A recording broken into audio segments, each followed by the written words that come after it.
Tidak sedikit orang yang dalam pergumulan itu melihat bahwa karena hidup ini terlalu banyak penderitaan, terlalu banyak hal yang buruk menimpa hidupnya, akhirnya dia memutuskan atau berpikir, wah lebih baik enak mati deh gitu. Karena nggak usah lagi mengalami penderitaan. Lebih baik enak langsung ketemu Tuhan lah, makanya berpikir bahwa bunuh diri adalah solusinya, kan begitu. Menurut saya, yang keliru adalah cara pandang kita melihat penderitaan. Kalau kita memahami teologi Kristen, maka kita tahu bahwa penderitaan itu adalah alat Tuhan untuk menolong seseorang mengalami Tuhan.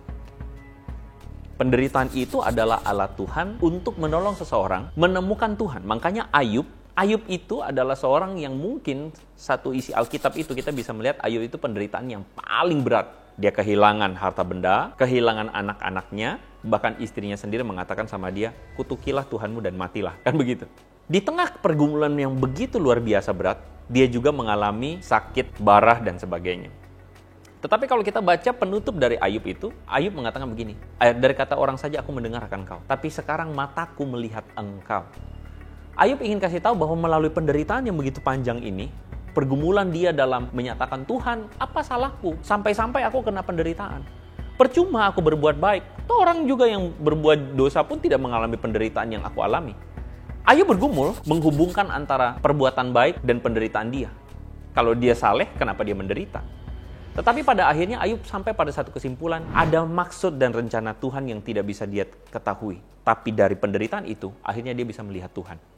Jadi, teologi seseorang dalam melihat penderitaan, orang Kristen seharusnya melihat penderitaan bukan sebagai kerugian. Tapi penderitaan itu sebagai bagian dari cara Tuhan membawa kita lebih dekat kepada Tuhan, membawa kita lebih mengenal Tuhan, dan membentuk karakter kita. Penderitaan itu tidak selalu negatif. Penderitaan itu bisa menjadi sesuatu yang baik.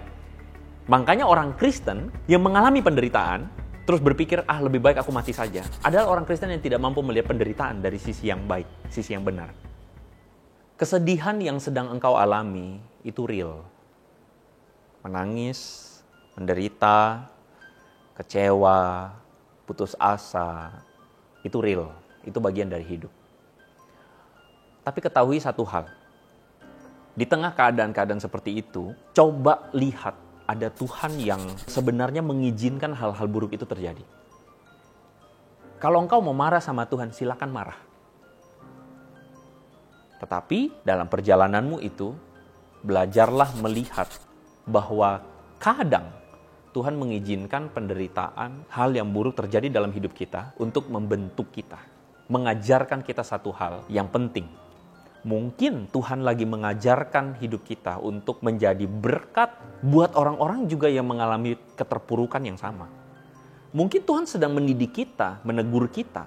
Mungkin juga Tuhan sedang membawa kita untuk bisa lebih tangguh, lebih kuat. Karena hidup, jujur ya, hidup ke depan, saya yakin nih teman-teman semua setuju dengan saya, bukan lebih mudah.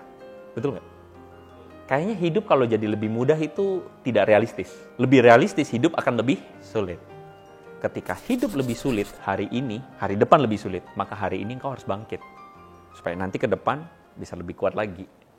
Ada kasih Tuhan, ada kebaikan Tuhan yang sebenarnya bisa, yuk coba tarik diri sebentar, keluarlah dari ruanganmu yang gelap, jalan-jalan dulu di luar, lihat matahari, lihat alam ini, coba lihat, tidak selamanya hidupmu buruk kok. Ada yang indah yang Tuhan lagi bikin.